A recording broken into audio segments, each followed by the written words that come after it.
Kita ke informasi pertama, pemirsa. Sebuah rumah yang dijadikan tempat produksi figura di Kota Semarang ludes dilahap si jago merah.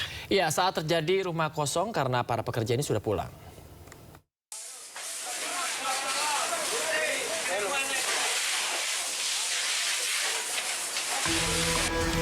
Api membumbung dari sebuah rumah yang dijadikan tempat produksi figura di Jalan Palembon Raya, Semarang, Selasa malam. Dengan cepat api membakar isi rumah yang berisi material pembuatan figura seperti kayu dan kertas.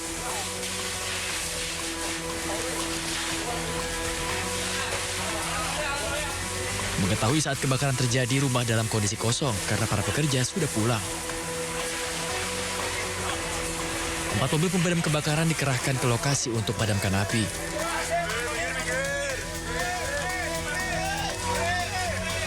Setelah 1 jam, api akhirnya berhasil dipadamkan. Belum diketahui total kerugian atas peristiwa ini. Kasus kebakaran pun kini ditangani Polsek Pedurungan untuk menyelidiki penyebab pasti kebakaran. Dari Semarang, Jawa Tengah, Doni Marendra, A-News melaporkan. Pemirsa, polisi menangkap basah seorang sopir truk yang akan menyelundupkan 800 liter BBM bersubsidi jenis solar di salah satu SPBU di Goa, Sulawesi Selatan. Ya, pelaku bekerja sama dengan oknum operator SPBU dengan mengisi BBM ke tangki yang dimodifikasi.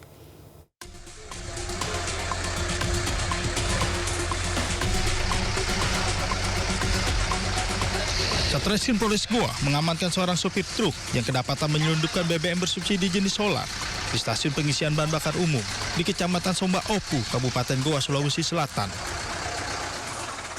Tapi operator kau di sini, kau biarkan kau tugasmu di sini, ya karyawan sama-sama.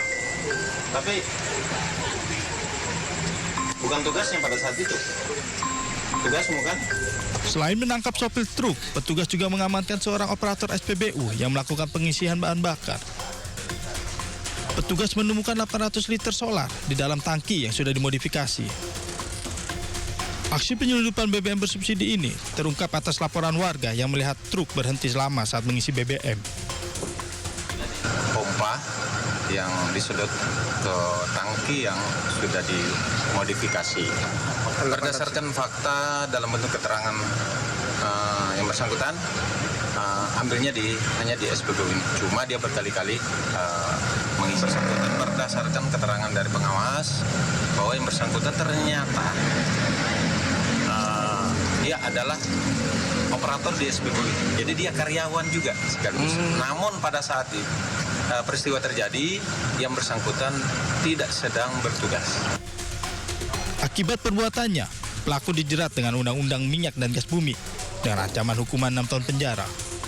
Dari Kabupaten Goa, Sulawesi Selatan, Bukman, A-News melaporkan. Pemirsa, seorang wanita di Kota Makassar terluka karena busur panah saat melintas di lokasi tawuran di Jalan Lembo, Kecamatan Talo, Kota Makassar. Ya, di korban yang baru keluar dari rumah ini tiba-tiba terkena panah, pemirsa, di bagian lehernya.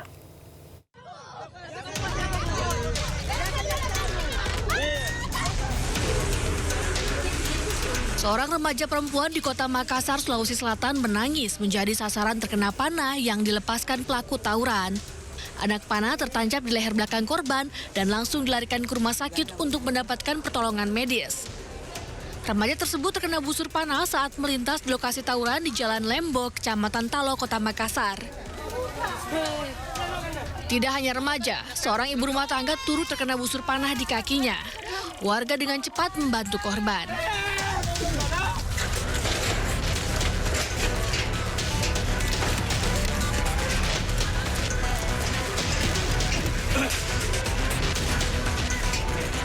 Tawuran terjadi antar 2 kelompok warga di kawasan Layang dan Lembo pada Senin malam.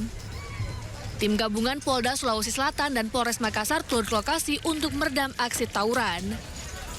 2 kelompok saling serang dengan menggunakan batu, petasan, busur panah, dan bom molotov.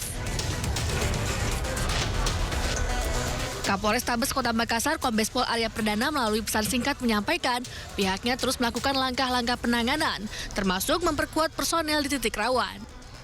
Dari Kota Makassar, Sulawesi Selatan, Muhammad Durbone, A-News melaporkan. Ya, pemirsa, teror cinta dunia maya berakhir petaka. Seorang mahasiswi di Padang, Sumatera Barat jadi korban pemerasan puluhan juta rupiah. Ya, sebelum jadi korban menjalin hubungan asmara dengan pelaku yang dikenal lewat game online. Kiri.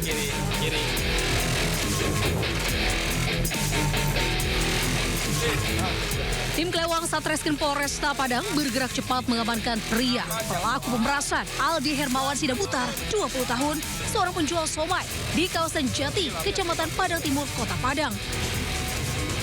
Modus pemerasan bermula saat Aldi dan korban seorang mahasiswi saling kenal di game online. Hubungan keduanya kian dekat hingga pelaku minta korban melakukan video call seks. Saat itulah pelaku menyimpan foto korban di aplikasi ponsel. Kau screenshot.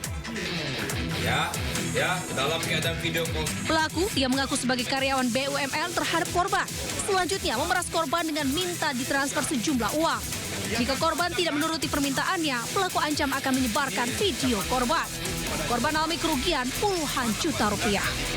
Pertemanan di game online, dekat ke WA, kemudian video call. Kemudian sampai terjadi pengancaman dan pemerasan, akan menyebarkan foto-foto bugilnya jadi kepada masyarakat semuanya. Kini, kasus pemerasan tengah ditangani Satreskrim Polresta Padang dan pelaku beserta barang bukti sudah diamankan. Warga diimbau untuk lebih waspada dengan tindak kriminal berbagai modus. Dari Padang, Sumatera Barat, Budi Sunanda melaporkan. Tega pemirsa, seorang bocah perempuan pedagang cilok menangis usai jadi korban penipuan di kawasan Koja, Jakarta Utara. Ya, tak tega melihatnya, warga pun patungan mengganti barang dagangan dan uang yang dibawa kabur pelaku. Nih, uangnya disimpan udah diganti, ini ada lebih 100. Ya, kita ngomong sama mama gitu, pulang langsung pulang ya. Udah habis kan dagangannya. Viral, seorang penjual cilok cilik menangis terseduh-seduh karena uang hasil jualannya dirampas emak-emak tak dikenal. Tangisannya memicu simpati. Diketahui bocah perempuan ini terpaksa berjualan cilok untuk membantu orang tuanya. Kondisi ayahnya sedang sakit, sementara sang ibu harus merawat anak bayi. Warga termasuk anggota komunitas sepeda yang mengetahui kejadian itu berinisiatif patungan memberikan uang kepada bocah itu. Perjuangan hidupnya yang menyentuh itu juga memicu empati warganet saat videonya diunggah ke media sosial. Tim Liputan iNews melaporkan. Pemirsa, tim forensik Rumah Sakit Polri Kramat Jati menemukan tanda kekerasan pada jenazah bocah perempuan berusia 7 tahun yang ditemukan di kamar kos di kawasan Penjaringan, Jakarta Utara. Ya, tim dokter juga menemukan cedera pada bagian leher dan kondisi jenazah sudah membusuk.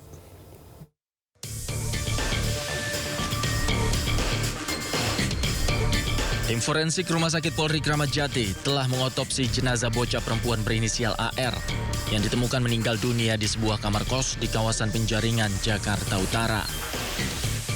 Dari hasil pemeriksaan sementara, luka pada jasad AR diduga akibat kekerasan benda tumpul di kepala dan tubuhnya.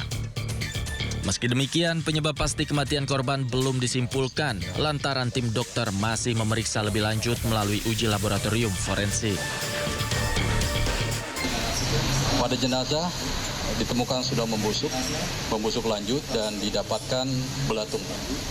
Wajah tampak lebih kering dan terdapat jejas dengan peraban kasar di kulit leher dan kanan dan kiri. Kemudian ditemukan luka terbuka di puncak kepala dengan resapan darah sampai di tulang kepala. Kemudian pada tulang iga kiri bagian depan didapatkan bagian tulang iga yang menonjol dengan permukaan kasar di mana diduga akibat proses penyembuhan tulang. Dugaan akibat kekerasan tumpul. Jadi perkiraan kami setidaknya 3-5 hari. Jadi bisa lebih karena kita juga mempertimbangkan lokasi atau lingkungan di sekitar korban itu ditemukan. Sebelumnya, warga Jalan Arwana Raya, Kelurahan Pejagalan, Kecamatan Penjaringan, Jakarta Utara digegerkan dengan penemuan jasad bocah perempuan di sebuah kamar kos. Jasad korban ditemukan dalam posisi telentang di bawah tempat tidur dan tidak mengenakan pakaian. Polisi yang menggelar olah TKP menemukan barang bukti buku tabungan, pakaian, sandal, dan botol minum. Menurut warga, korban tinggal bersama ibunya.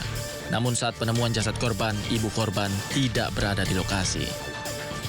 Dari Jakarta, Rizky Falufi, iNews melaporkan.